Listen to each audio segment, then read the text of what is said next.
बीवी शौहर को धोखा देकर किससे मिलने जाती थी और शौहर ने कैसे अपनी बीवी को रंगे हाथ पकड़ लिया।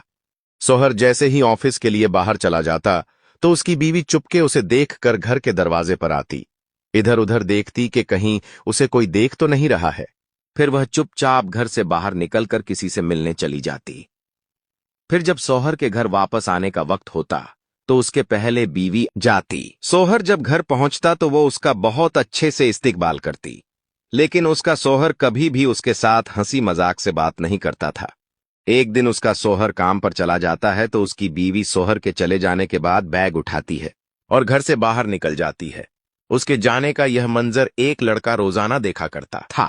लड़का सोच रहा था कि मैं कई दिनों से देख रहा हूं जब उसका शौहर काम पर चला जाता है तो यह चुपचाप कहीं चली जाती है। इसके शौहर को इसके आने जाने के बारे में कुछ भी पता नहीं है। उसे यह नहीं पता कि उसके पीठ पीछे कौन सा गंदा काम करती है। उस लड़की का शौहर काम पर से घर वापस आता है तो पड़ोस में रहने वाला लड़का रोककर उसे कहता है, भाई साहब अगर आप बुरा ना माने तो एक बात कहूं। तो वो कहता है, जी भाई जरूर कहिए। लड़के ने कहा, आप जब भी काम पर चले जाते हो तो आपके जाने के बाद आपकी बीवी रोजाना कहीं चली जाती है। और हां, यह एक बार नहीं बल्कि मैंने कई बार देखा है। वह आपके जाने के बाद रोजाना न जाने किससे मिलने के लिए चली जाती है। वह शौहर बिना कुछ कहे अपने घर के अंदर दाखिल हो जाता है और बीवी को शक की नजर से देखता है, लेकिन उसे कुछ भी नहीं कहता। शौहर अपने मन ही मन में सोचता है कि यह देखने में कितनी भोली भाली मालूम दिखती है, लेकिन यह मेरे पीठ पीछे क्या गुल खिला रही है। अब मैं इसे रंगे हाथों पकड़ के रहूंगा।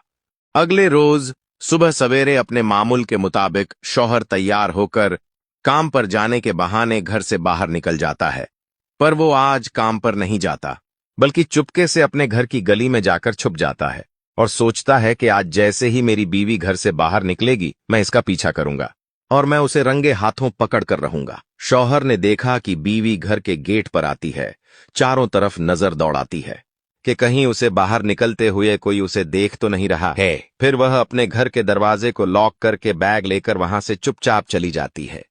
शौहर उसका पीछा करना शुरू कर देता है। वह आगे आगे चली जा रही थी। उसका शौहर दबे पांव उसके पीछे पीछे चला जा रहा था। कुछ दूर जाने के बाद बीवी एक घर के अंदर दाखिल होती है। शौहर ने चुपके से अंदर झांक कर देखा तो वह देखकर हैरान रह गया कि घर के अंदर कोई और नहीं बल्कि उसकी बीवी के वालिद मौजूद थे। बीवी फौरन अपने शौहर की तरफ पलटती हैं और दोनों हाथ जोड़ते हुए अपने शौहर से कहती है, मेरे भाइयों ने मेरे वालिद को घर से बाहर निकाल दिया है। अब उसकी देखभाल करने वाला कोई नहीं है, इसीलिए आपके काम पर चले जाने के बाद मैं रोजाना इनका और मेरा खाना बनाने के बाद यहां चली आती हूं। शौहर ने बीवी की बात को सुना और बोला, तुमने आज तक मुझे इसके बारे में बताया क्यों नहीं? अगर तुमने मुझे पहले बताया होता तो हम तुम्हारे वालिद को अपने साथ अपने घर में रख लेते।